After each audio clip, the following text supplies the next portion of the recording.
दिनांक 22/11/2025 रोजी कविता धर्मवीर उगले ही हिचे पतीची यापूर्वीच मृत्यू झालेली आहे।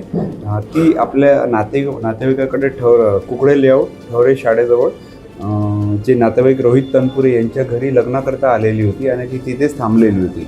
तर सोबत तिचा 18 महिन्याचा मुलगा रियांशसुद्धा होता, उगलेसुद्धा होता। तर संध्याकाळी 6:30 वाजता ती थांबलेली असताना अचानक नवून मुलगा पहिल्या माळ्यावर खेळत होता आणि तो जिन्यावरून घसरून खाली पडल्यामुळे त्याला लगेच खाजगी दवाखान्यात नेण्यात आलं। खाजगी दवाखान्यात त्याला तपासून आणि उपचार करून त्यांनी पुन्हा कविता उगले यांनी त्याला घरी आणले। पण काही वेळातच त्या मुलाला दूध पाजत असताना त्याचे हातपाय एकदम थंड पडले। त्यामुळे ती कविता उगले या फिर्यादी या घाबरल्या आणि त्यांनी लगेच मग त्यांना मेडिकलमध्ये नेले असता मेडिकलमध्ये उपचार करत असतानाच त्या नमूद 18 महिन्याच्या मुलाचा मृत्यू झालेला आहे व पुढील तपास मर्ग दाखल करून पुढील तपास सुरू आहे।